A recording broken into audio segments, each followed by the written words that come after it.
Hey again to all my listeners tuning in today. Thank you for joining this podcast.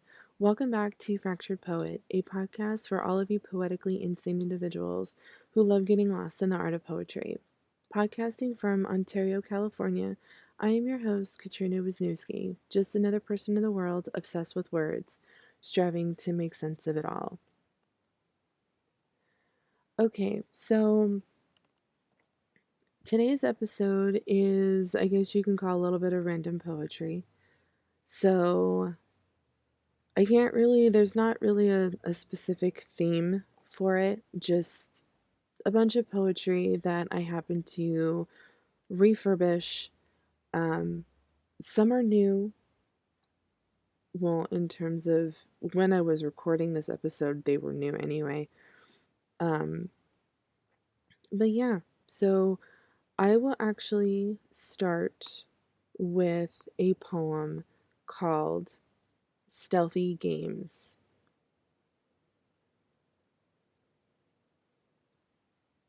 To use the time as it's passing, please shut the door or you'll be trespassing.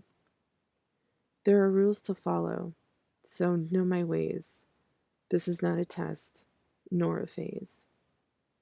You think you're clever, you're always one step ahead. But little do you know, this will not be our last endeavor. I've kept you close and studied your habits. This is fun. Let's leave the rest to the pros. Okay, so this poem was written on the 20th of January, 2022. I cannot say where this poem came from. It doesn't apply to anyone or anything. It's not a personal poem. I think it was one of those moments where I I had a phrase in my head and I took out my phone and I started typing out in my little note app. And it turned into, if you couldn't tell, it turned into a rhyming poem. Every other word in each stanza rhymes with the first word. So, or the last word of the first line of each stanza.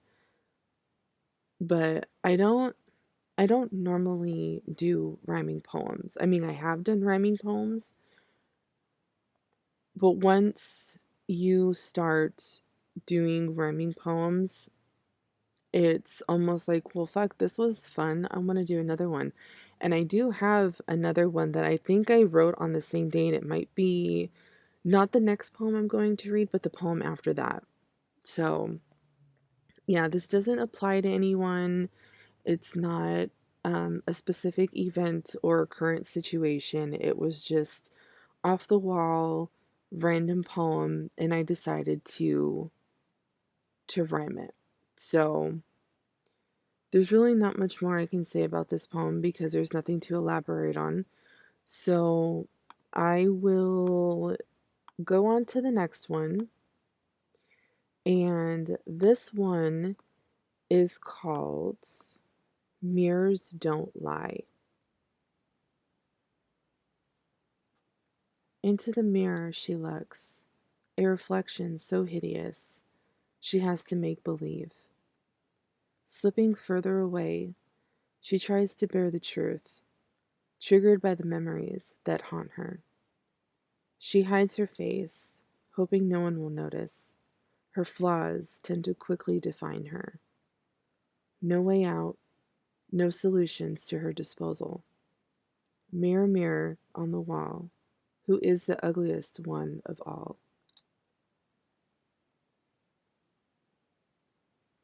Okay, so this one was written January 11th of 2022. And I guess you can say that this I wrote this poem about me. Now I'm sure everyone that knows me, hopefully their opinion isn't biased, can beg to differ with me on this one. But I have gone through my entire life, even current, and I think I've mentioned it, even poems before that kind of had a similar um, premise to it. I've been bullied a lot.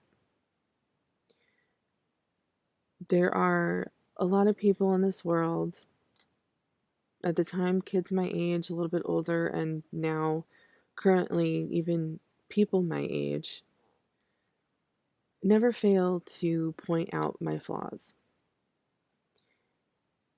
And those that know me or those that know who I look like, I'm sure it's obvious what I'm talking about. I won't really name it. I know what I'm talking about, and I'm sure the people that know me, that know my situation and what I'm self-conscious about, knows what I'm talking about. But um, the time I wrote this poem, I was feeling a little bit down, and I wrote out this poem. But when you have been bullied the majority of your life, and as an adult, it sticks even more. You start to believe those people. You start to look in the mirror and see what people tell you, see what people have embedded into your head your entire life. And you start to believe it. It starts to become true, and you start to see it every single day. So that's what this poem is about. Every time I look in the mirror, I see that one thing that people never fail to point out to me. It makes me very self conscious. I've tried to pursue solutions, but again, it takes money that I don't have. And I don't know if it's worth it or not. It's a big step, and I don't want to be put into a situation where I'll do this certain thing and I'm worse off than what I was before I decided to do it. So I haven't done that.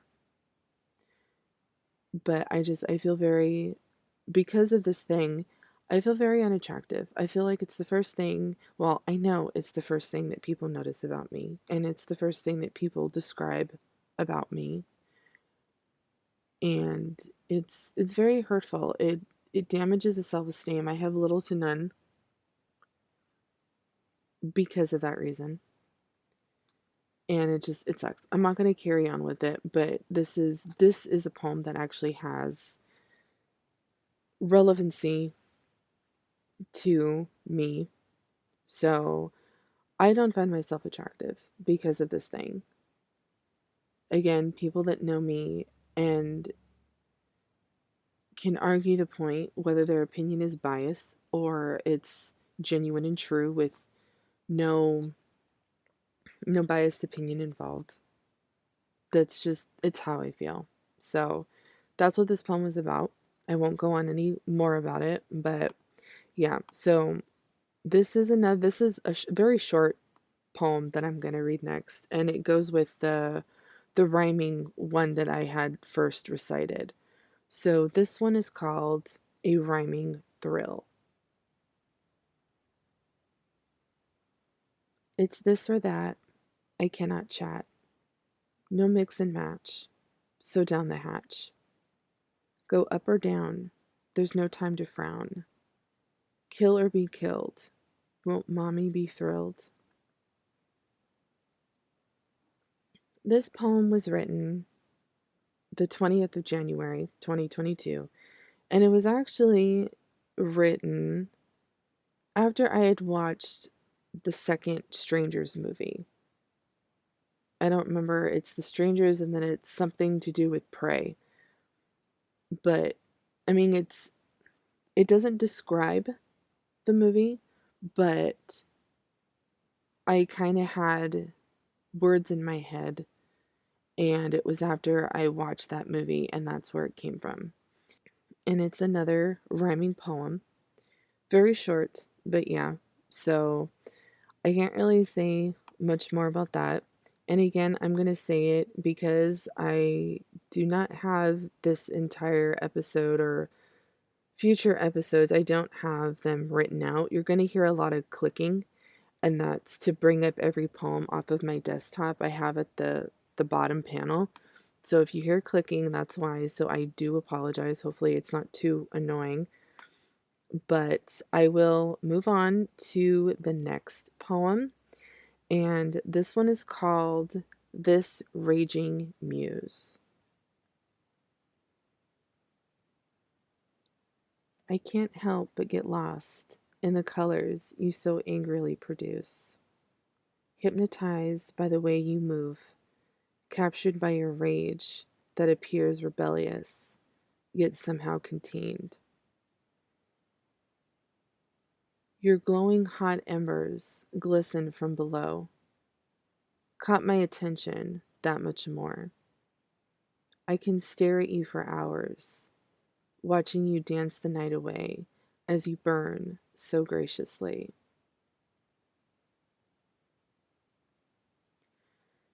This poem was written January 8th, 2022, and as I was reading it, I was trying to remember, I should say, um, what this poem was about. And then once I got to the last line, I realized this was about fire. I was with my fiance and we were sitting around a fire pit. And I think I've mentioned this too before. Not that I love the damage that it does, but when I'm around a fire that's contained in like a bonfire sort of environment, I love getting lost in the fire. I love watching the colors that are produced in a fire. I love the movement. It's relaxing to just get lost and not think of anything. And again, I had my phone out. I was, at the time, Joe Bonamassa, if anyone is aware of who that is, he's a blues rock like musician known for his guitar playing. So fire was going, Joe Bonamassa playing in the background. It inspired me to write this poem. I was thinking and thinking about things to write, like I had certain words and phrases in my head, and I was trying to figure out, okay, how do I do this? So I took my phone out, I got the notes app out, and I just started typing out sentences, words, whatever, and then I rearranged, and this is what came out. But what I haven't done in a while, and hopefully I can do it this summer, is go to the beach and have a bonfire and just sit there for hours. I love doing that. Going to the beach, it's one thing, obviously we compensated and we used what we had where we had it. And, even though, fire pit, bonfire in the backyard is not really my favorite way to experience a bonfire, it's something, it'll do, but I like doing it at the beach because you have the ocean wave sounds in the background. You're at the beach. It's a lot more relaxing and I can just, get lost. So, this poem, like I said, is about watching fire and how much it hypnotizes me. It captures the moment. It's very relaxing to me. I just I can stare at the fire and not think of anything, just get so caught up in the way that the flame moves. The colors it has, like there's so many different colors in a flame. It's it's amazing. I know there's only so much I can say about, you know, fire and bonfires and all that in a poem and explaining it, but yeah, that's what this poem was about. So I had gotten inspired. I was sitting there for a while, and it happened to be when the fire was almost out that I decided to write a poem. So I had to do it quickly before the moment faded. But yeah, when you put me in the right mood, you have the right music in the background, if there is music in the background, just sitting around a bonfire or a fire pit, however you want to word it, I get inspired. And I'm not going to say that I get inspired easily, but I do, especially when I'm in the right moment. A poem just like pops up, and, you know, thank God, sometimes for smartphones, because if smartphones didn't exist, I wouldn't be able to do what I do. I don't have a pen or paper or pencil handy with me all the time, which maybe I should. I would not have the poems that I have today because a lot of them are impromptu writing.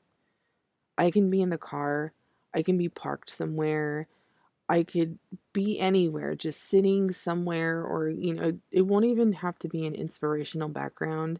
Just stuff pops in my head and I have to write it out. So I take my phone and I type it out in the note app, and, I save it for later. I don't know how many of those I have in my phone already that aren't finished yet, but I love these moments because it's so random and on the spot. It's, I know, I think it's cool anyway, but I'm going to shut up on that and move on to the next one. This one is called Ready, Set, Go. Your face is down. The games have begun. The rules are simple. Obey them and you will learn your lesson. Disobey them and you will pay the price. It's ready, set, go, and you're on your own. Tired of your tormenting, sick of your mimicking, you have become a bad habit, one that needs to disappear. Soon you will lose this battle. Soon you will become a nobody. Year after year, I've tried to exclude you, tore myself apart, went into vicious tempers, lost everything I earned, all because of you. I see you hiding. You never did know how to play this game. No imagination, no direction. I played it smart this time. Stumbling over your own feet, I can only chuckle in response. You always were a sore loser, unable to take a joke. Reciting words was all you knew. Attempting to walk the walk, you might as well just sit down. Tolerating you, but to be honest, it was a bear to even stare at you. I rest my head in my hands, for this game is pointless. You have forgotten how to play, cheating your way out. Give up now. It's time to go. That was a pretty long one, longer than I've had done in a long time. This poem was written January 20th of 2007. That would be why, because it was back in 2007. Um, I, because this was so long ago, I have no idea what this poem was referring to, if anything. I can't really remember. It could have been about someone, could have been about something. I don't really know. Um, what I should start doing, and I just thought about, I should start making notes on the side of my poems so I remember what these poems are about. So that way, when I do podcasts like this, I can actually recall what these poems are about instead of trying to guess or just moving along and not remembering. But yeah, I actually like this poem. I haven't read this poem in a very long time. So it's kind of interesting. At the beginning, when it said face down, your face is down, the games have begun, it almost felt like a heads up 7-Up game. But um yeah, I actually this is a pretty cool poem if I do say so myself. But again, I can't really elaborate or say much about this poem considering I don't know what this was pertaining to, if anything. So I guess I should move on to the next one because I have no idea what that one was about.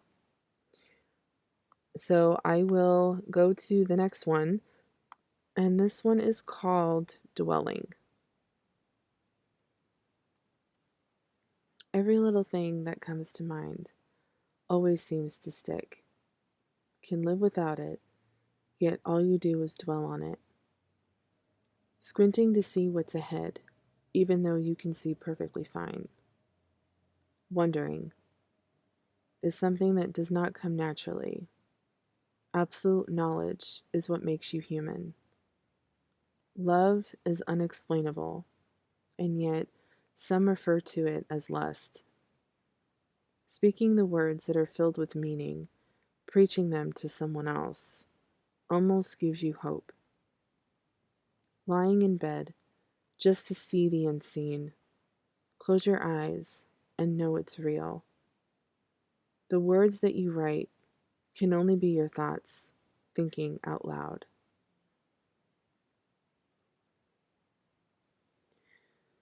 All right, so this poem was written March 24th of 2008. So this goes way back. I can't really, again, I can't really say what this poem was about, if it was pertaining to me, a situation, or current situation, but rereading it now, there's a lot of relevance to this poem. Really thinking about it, as relating it to myself, some of the poem anyway. When things come to mind, whether you're aware of what you're thinking or you're not aware of what you're thinking, everything that you think, regardless of what it is, it always sticks. It doesn't go away. It always stays in the back of your mind. You're always remembering it. It's always gnawing at you. And it's always in the back of your head, and it's just, like I said, nagging at you, depending on what it is. This poem, because the title is Dwelling, obviously I'm going to assume that the whole theme of this poem is dwelling on something or someone. When you can pinpoint something or someone in your life, you can live without them or without it, but at the same time, you dwell on it. So, for example, cell phones. There was a time where we didn't have cell phones, it was only landline phones. You can put your phone away, you can shut it off, you can live without it for however long, whether it's a couple hours, a few minutes, a day, even. And you can live without it for a moment. Like if you're at work and you obviously can't touch your phone, you can't look at your phone unless you're on your break or something like that. In that moment, you can live without your phone. But at the end of the day, you'll have it to look at and, text people back or call back those people that you missed, checking Facebook, checking emails, whatever. But at the same time, you dwell on it. You dwell on your cell phone. I don't know how many times where I haven't had a cell phone.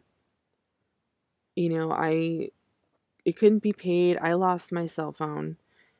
And it's once you lose that, it's really hard to live without it because you have lived with it for so long and you've dwelled on it. You've relied on it for so long. When you go out, anything can happen, whether, you can get into a car accident, your car could break down, you need to ask someone a question, you need to ask someone a favor, or someone's trying to get a hold of you for whatever reason, you don't have your cell phone.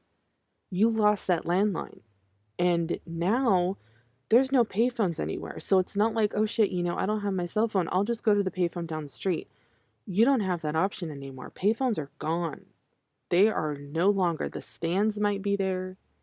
This past weekend, at least currently as of January 31st, my fiance and I took a drive and we drove through LA. And wherever we were at the time, I don't even know if it was in LA, but we took a pretty long drive from, coast, basically, I'm not going to say coast to coast, but, from Orange County all the way to LA. And we were stopped at a stoplight, and I happened to look to my right and I see a payphone stand, like the the dial key thing, whatever you want to call it, was there, but the phone itself, the receiver, was not connected. The stand was there. The box where you can type in the numbers and put the change in and take the change out was there, but the phone itself, the receiver, was not there. So in today's day and age, you don't have a cell phone, you can't get a hold of anyone. And you sound like a creeper when you go to people and ask, hey, I'm so sorry to bother you. My cell phone's dead, or I don't have a cell phone. I need to get a hold of so and so. Can I please use your cell phone?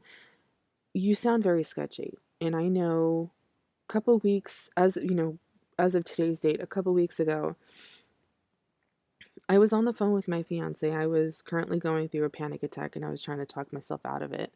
And I was walking the walkway of my apartment complex where I was at. I live on the second floor, so I was just walking the walkway on my floor, and there was someone on the ground floor in the garage um, car parking area.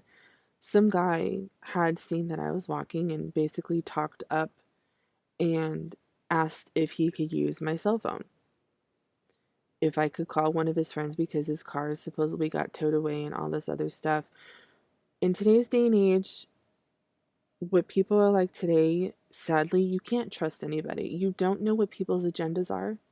So, when you're in a position like that, whether your cell phone's dead or you don't have a cell phone, you can't just go up and randomly talk to people.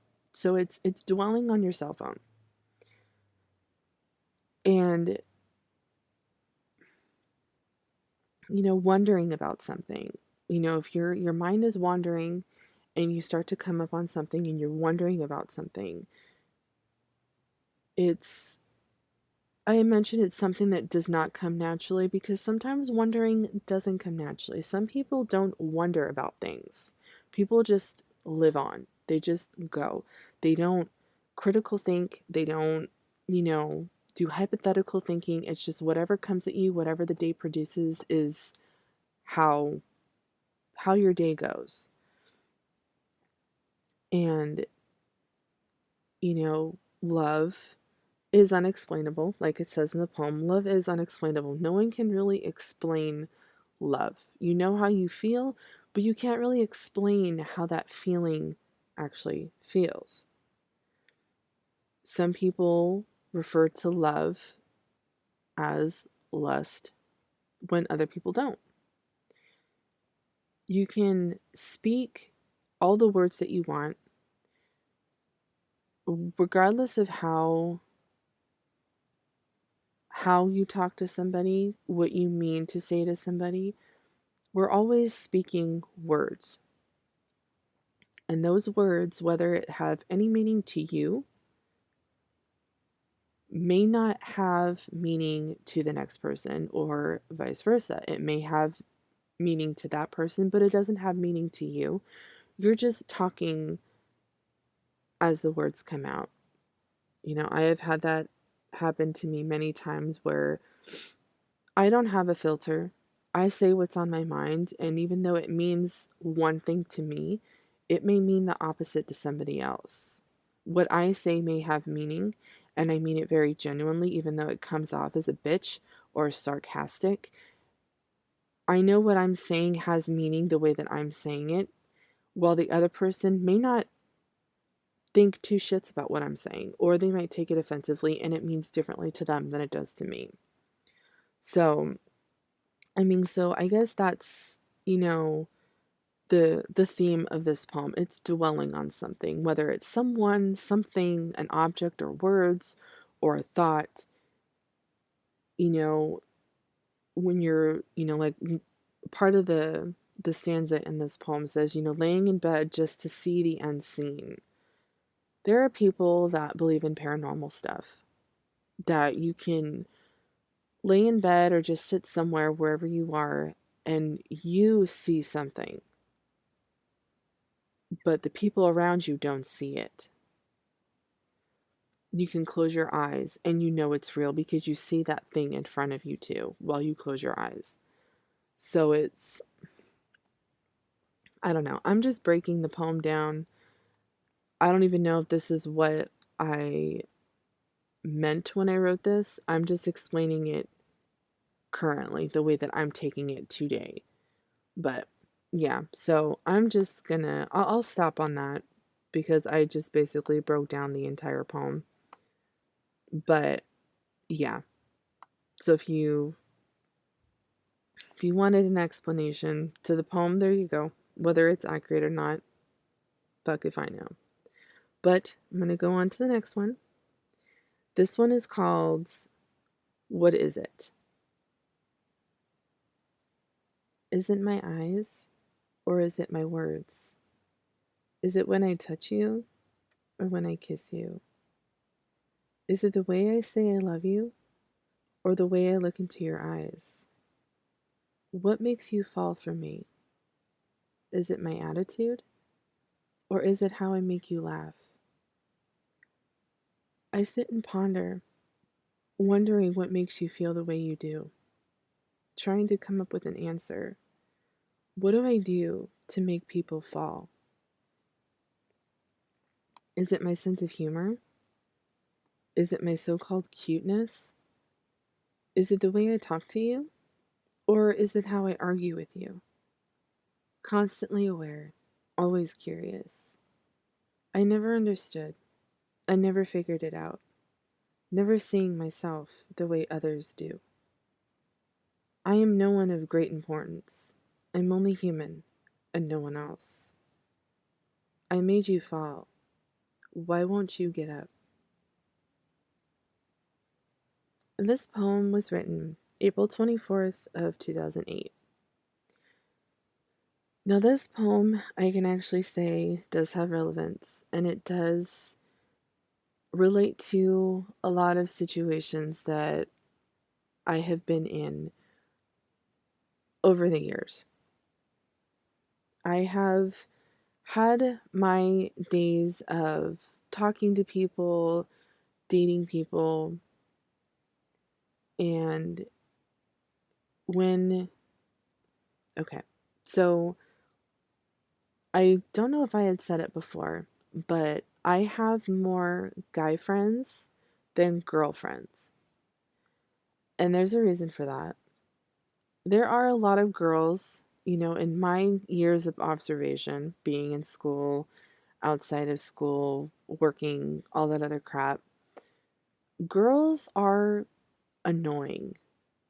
I mean, certain girls, I mean, the girls that I've seen, but girls are annoying. I have maybe about a handful of girls that are friends, and a lot of them are kind of like me. They think and act almost like me. They have the same outlook.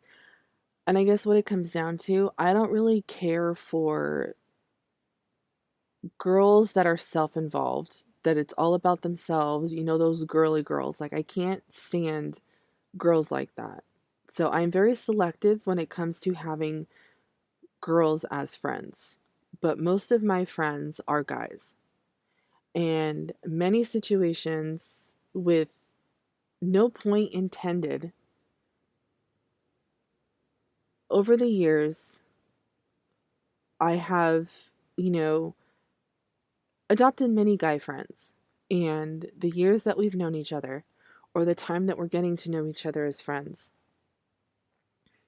I have had guys tell me that there's something about me that makes them, I'm not going to say fall in love, whether it's, you know, whatever I do, whatever I say, however I am, however they portray me as a person, makes them fall.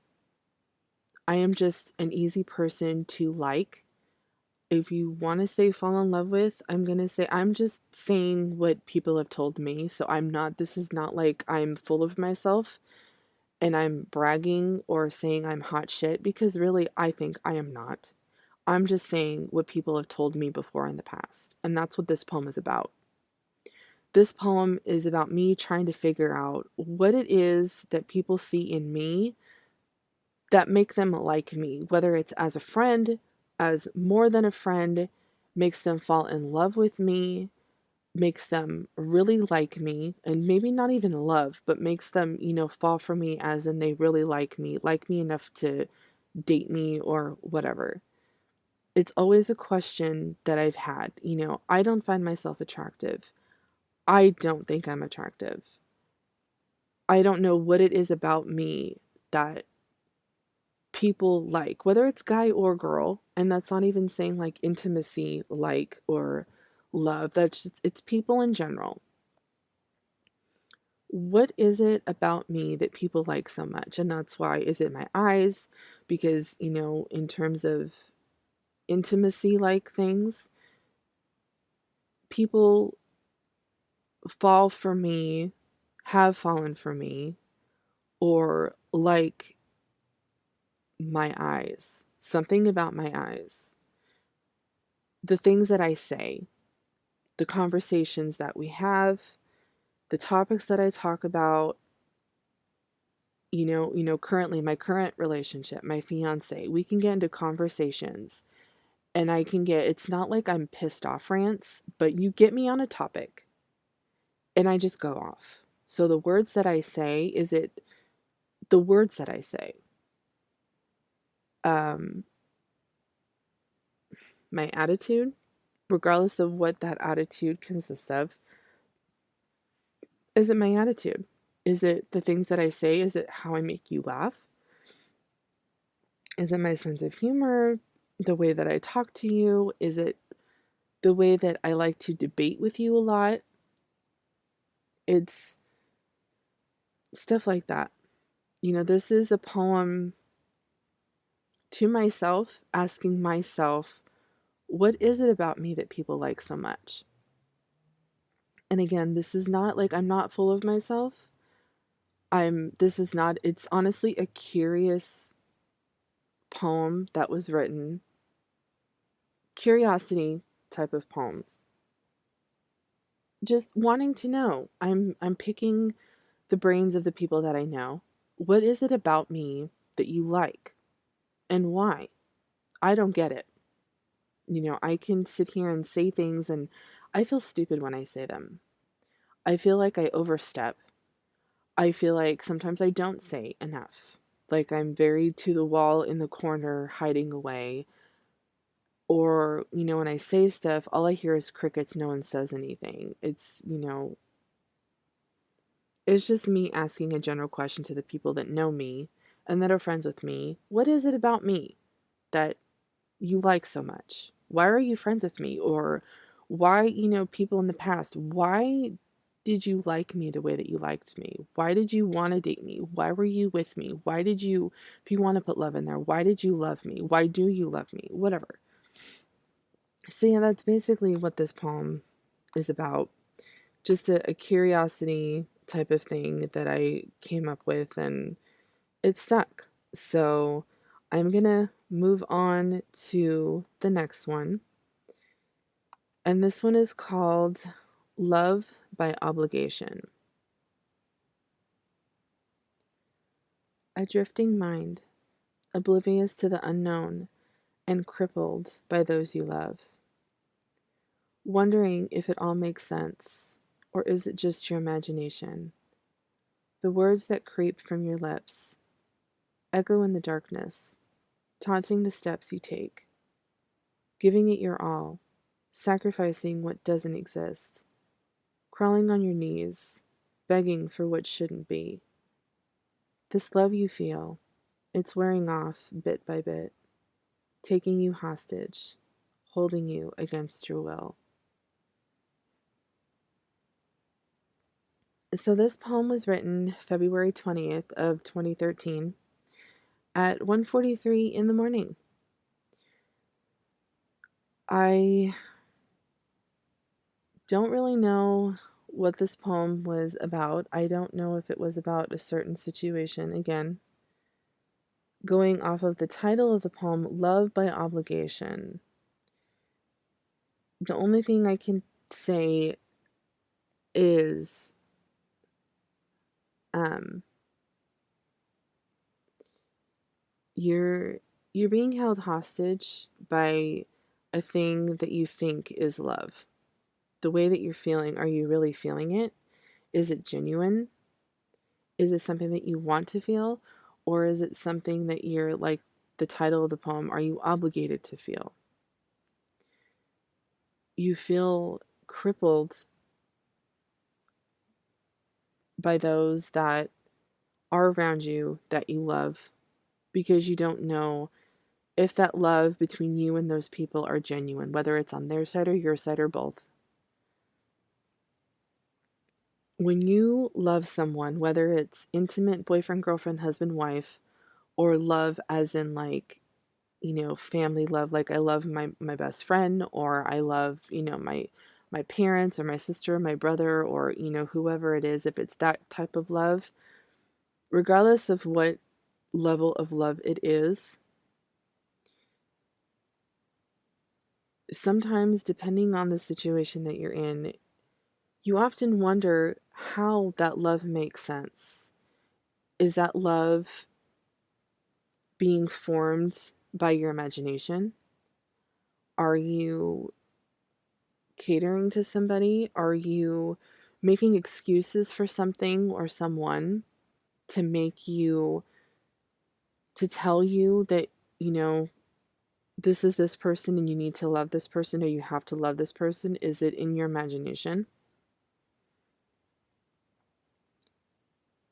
It's when you love someone, regardless of what level, there's always some type of sacrifice. You put in your all and you sacrifice so many things, even things that you don't have possession of or things in the moment that doesn't exist. You're regardless sacrificing something or someone for the sake of this love. Hence the reason why this poem is called Love by Obligation, because a lot of people, I believe, and I have learned this myself, people love by obligation. I have noticed that a lot throughout my life, that just because whether it's family, friend, or significant other, when you're in a relationship and you know it's not working, or you're very young and you have a boyfriend or girlfriend and you don't know the meaning of a relationship as a whole, you just know, I have a boyfriend, I have a girlfriend, it's a thing to do, so I need to say I love you. Is that really love the way that we all know what love is? Or is it love because when you think boyfriend, girlfriend, you feel that you have to say I love you? Friends. Love can be interpreted in so many different ways when it comes to friends, whether it's the opposite sex or the same sex friends. It could develop very quickly into something that you didn't think would go there. So it could be a love as in, I genuinely love and care about you as a friend. I don't want anything to happen to you. I care about you. Or is it a love that because you've been friends for so long that it actually develops into an intimate love feeling? Not saying that you have to love, but love in a relationship or a friendship, you know, I feel like I have to love you because you're my friend. When a friend says I love you and you would never think of saying I love you to a friend. So when someone that is a friend tells you I love you, if it's the opposite sex, you have to sit here and question like, what does that love mean? Like love you as in like boyfriend girlfriend level, or is it love as in, you're my friend and I love and I care about you type of love? You almost feel like you're obligated to feel one way or the other. And it's the same thing with family. Because you have a family, if you feel a certain way towards a certain person or people in your family, do you have to love them? If there's a situation that's going on and you're falling out with people in your family, family is falling apart, you're almost obligated and almost forced to love these people that you have no feelings for. you want nothing to do with because they hurt you so much, or whatever the situation is. You feel obligated to love these people, this person, because they are your family. People feel obligated to do and say and feel a lot of things that they shouldn't feel obligated to do, feel, or say.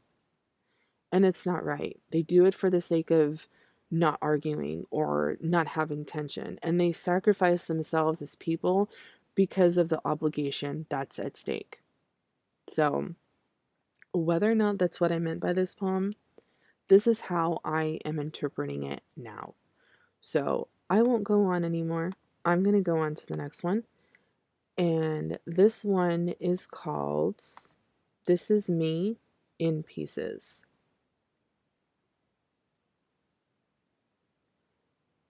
I never saw this coming. The floodgates have opened wide, and thoughts are all coming back with a vengeance. I was once convinced I would be able to fight them off, but I don't know if I can. My mind is racing, just wondering what the hell went wrong. Was it something I did? Am I not doing enough? What am I being punished for? Should I even be asking these questions? Feeling like a failure, unable to rectify any mistakes made. And yet, I can't help but wonder if I am sulking in self pity. Do I have a right to feel these feelings? Grr, just whatever. I wrote this poem on August 11th of 2018, and I honestly don't know what I meant or what I was talking about, if I was talking about anything when I wrote this poem. But I do know that it does have a lot of relevance. I can't even tell you how many times I have felt the way that the poem is referring. Um, yeah, I can't really say a whole lot about that. I wouldn't even know what to say first about this. I don't know. I could be, in my current situation, I could pinpoint this poem as talking about the panic attacks that I've had over the last couple of weeks, and it's been constant, and it's been a massive bitch. It's been a struggle. It's been really petrifying, and most of the time, if not all the time, uncontrollable. So to say I never saw this coming, the floodgates have opened wide, and all the thoughts are coming back with a vengeance. That's definitely what I've been going through the last couple of weeks. So to put it in that perspective, I can definitely relate. Definitely relate. Um, my mind is racing. I was once convinced that I would be able to fight them off, but I don't know if I can. Even though this poem is not about panic attacks, because at that point in time, I was not having these. So I know that's not what this is about, but I'm going to relate it to my panic attacks because it's something I have been currently dealing with quite often, very often. It's very fucking annoying and it pisses me off. I feel like I'm losing my shit. I have a lot of panic attacks. Simple things, stupid things can set me off. I could be feeling something and it'll freak me out and it'll trigger me into a panic attack. I have always been a person to overthink and overanalyze things. And I think now it's kicking me in the ass and now it's really fucking with me because my mind is always everywhere. And I have never had these problems before and now it's showing itself in ways that I never thought I would ever experience. I've heard of panic attacks. I've seen people go through them, but I never experienced them myself until these last 2 years, I can probably say.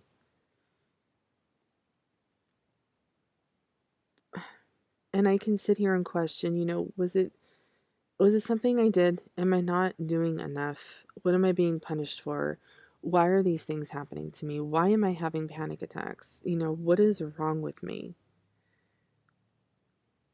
I just, and then actually going, as I'm talking, I'm skimming through the poem, and I know it has nothing to do with panic attacks, but this might have a lot to do with my life and the way that my life is going, a way that I did not really prepare for or expect to happen.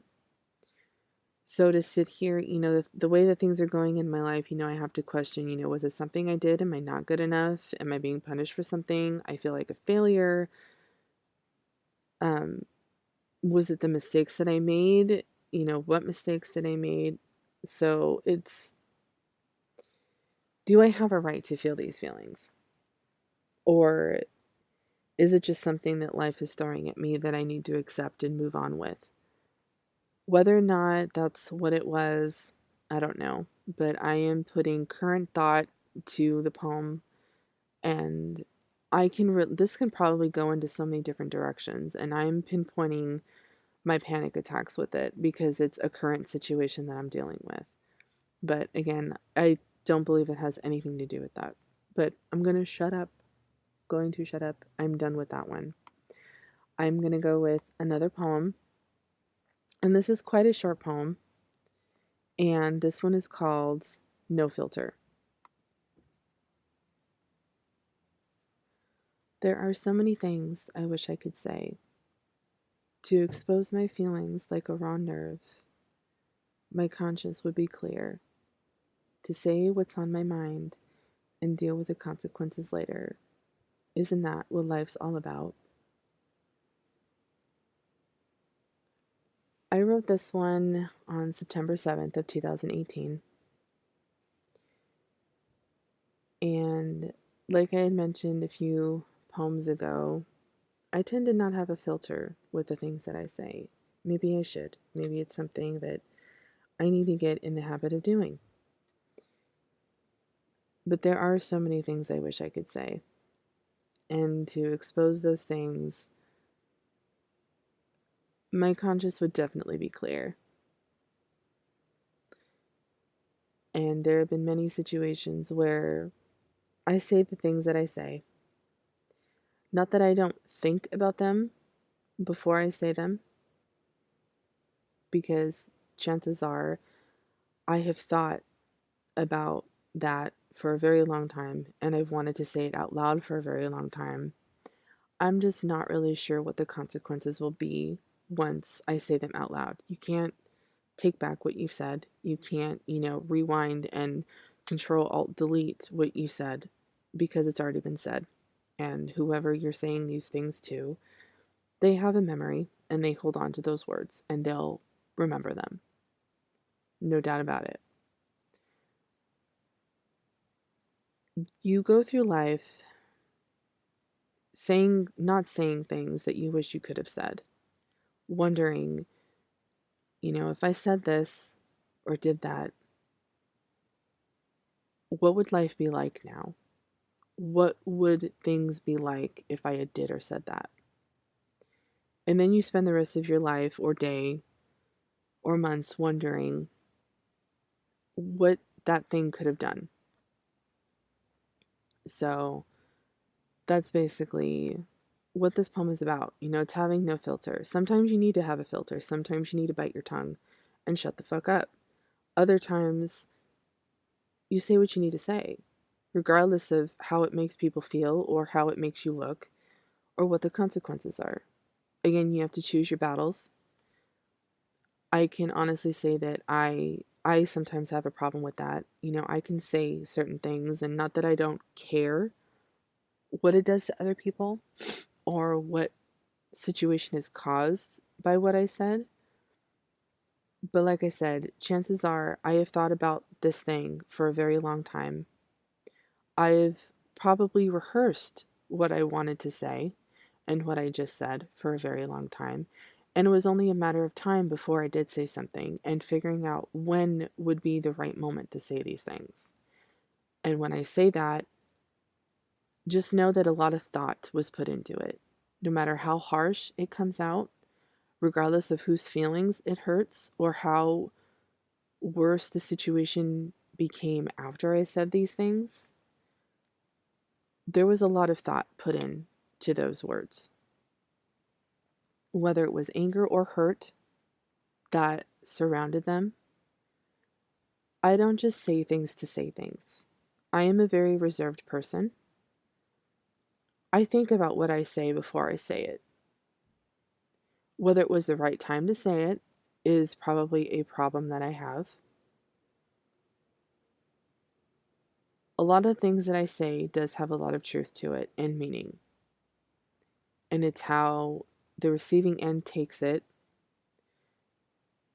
is out of my control.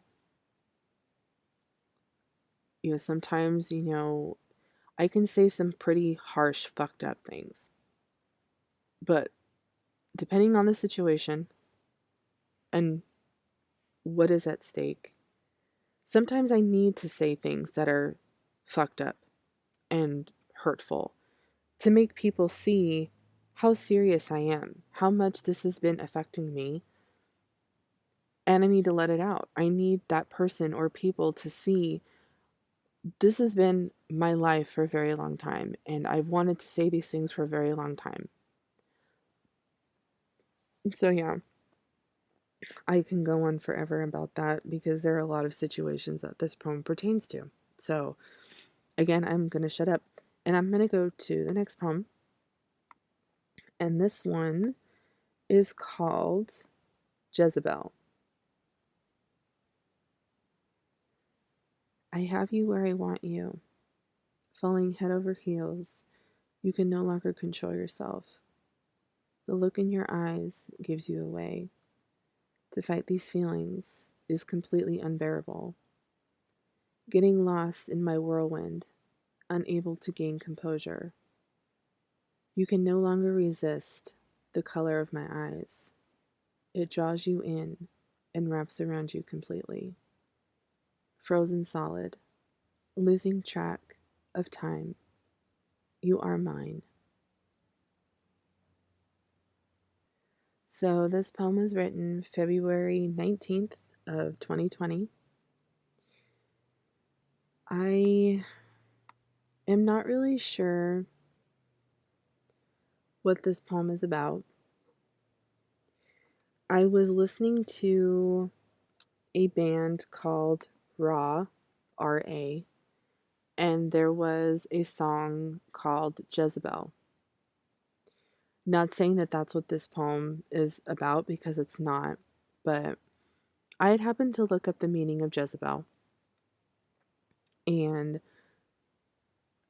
so it's almost defining the word Jezebel. And I can't really say much more about it. I can, relate this to how I feel towards my fiance, not in a controlling way, but um, just falling head over heels, looking into his eyes and, knowing that, the way that we look at each other, the way that we are with each other, we are in love.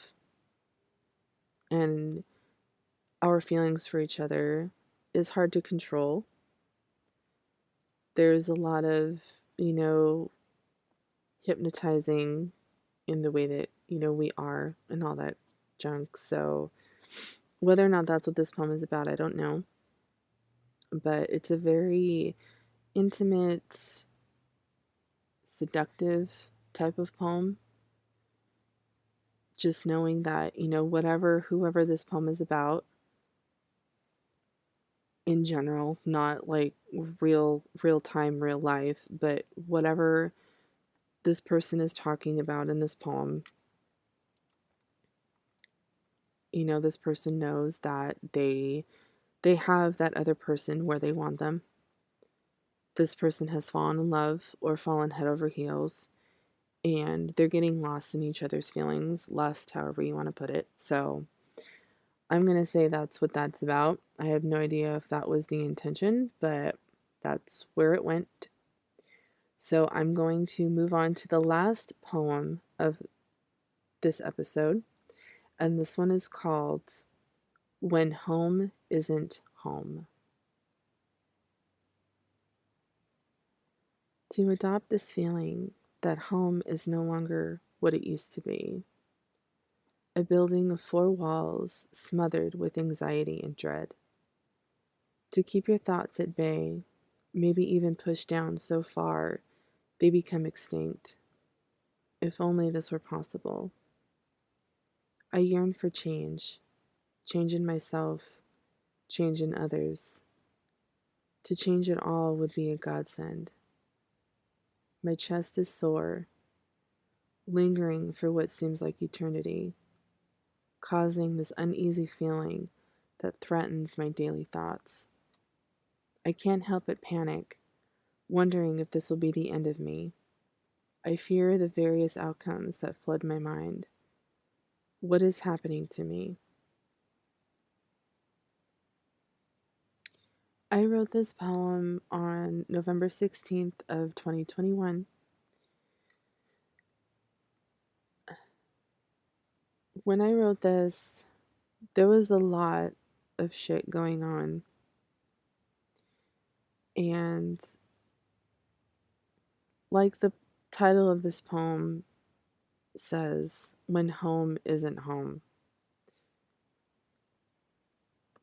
There's a lot of stuff that goes on, and to a point where home doesn't feel like home. Home is supposed to be what people say a safe haven, somewhere where you can go to unwind and not worry about everything else out there. A place where basically stress free is how people feel. And regardless of, home is not always like that. So when you come home or when you're home, or you're stuck at home or whatever the situation is, you don't feel like home is the place that you need to be. Home is not, you know, the safe haven you thought it once was or what you want it to be. A lot of, drama and tension happens and you just wish you can get away from it. And there are times where you can't. And there's no way around it. That's just what it is. And that's what I was writing about. Whatever happens at home again with these panic attacks of mine, I can get them over the simplest, stupidest things. So when I start feeling like it, I feel like the walls are closing in and I feel like I can't even be home. Whether it's home causing it or whatever the case, it's not a good situation to be in. And it's not even really just about home, my home. This is just a general poem. You know, I have known a lot of people where going home, it doesn't feel like home. When you go home, you can relax, you can, just plop down and do nothing or do a whole bunch of something and not have to worry about stress. A lot of people don't have that at home. A lot of people aren't as fortunate as others. And, they may have what they call home, but it's not home. It could be something completely different, not someone's typical idea of what a home should be. So, in terms of me and where this poem came from, whatever situation happened when I wrote this poem, it sounded like it triggered a panic attack for me. And because of how often I do have panic attacks, it scares me because will that be the end of me? Sometimes I feel that life is trying to get rid of me and doing everything in its power to take me out. And when it comes to panic attacks, I guess that's part of the symptoms, feeling of doom, fear, whatever. When I have these panic attacks, because I've had them so often, I feel like life is trying to take me out. I am a very strong person. I have been through a lot of bullshit in my life. And I can honestly say that I dealt with stress pretty fucking good. I sadly, unfortunately, dealt with stress like a pro. I did a lot of inward stuffing when it came to feelings and how I felt. I took everything inward. And whether that's the unhealthy thing to do, I did it for the sake of the situation and for myself in that situation. But I can't help but wonder sometimes, especially currently, what is happening to me. I've been through a lot of shit, a lot of trauma. And I think I had mentioned this a while ago. There was a poem that I wrote specifically about that situation. But a few years ago, 3, 4 years ago, as of current date, my family and I were kicked out of a place we were renting, a house, and we had 30 days to get out. This was totally unexpected, did not have the money. We were honestly, honest to God, almost homeless. 30 days is not enough to look for a place when you don't have the money and you're not expecting it. You don't have time. There were a lot of things going on at that moment, and I was doing it all by myself. Not all, but I know what I when I say that, I was doing it by myself because there were a lot of things I was doing by myself. And it was very stressful.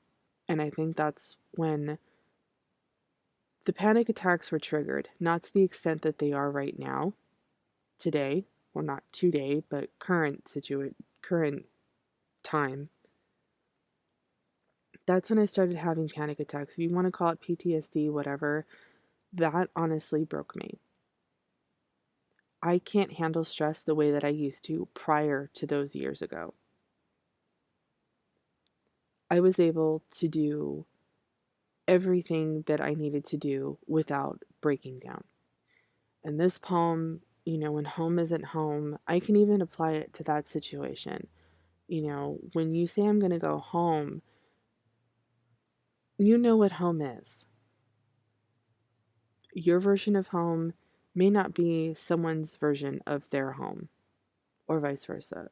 So that's pretty much what this is. I'm not going to get any more into it, but um, that's probably going to conclude the episode for today. I probably could have included a little happier poem to finish out this episode, but I'm afraid that's going to conclude it. So, to those who are always tuning in, and even those that are just joining in, thank you so much. I know this podcast isn't as popular, and I probably don't have a whole shit ton of listeners, but it's it's whatever. I just want to say thank you for those that are actually tuning in and listening and willing to lend an ear. I hope you liked what you heard and tune in next time. I'm trying to do these episodes weekly instead of every other week, so hopefully I can continue with that. You can capture this episode and future episodes at anchor.fm/fractured poet. You can also go on Spotify or wherever you listen to podcasts. Look me up. This episode of Fractured Poet was written and produced by me, Katrina Wisniewski. music by Alternative Rock Volume 1 and Rock Electronica Volume 4 from freeplaymusic.com. You can also follow me on Instagram at my poetry page at Fractured Poet or my official personal page, Fractured Goddess. And as always, thanks for listening, and until next time.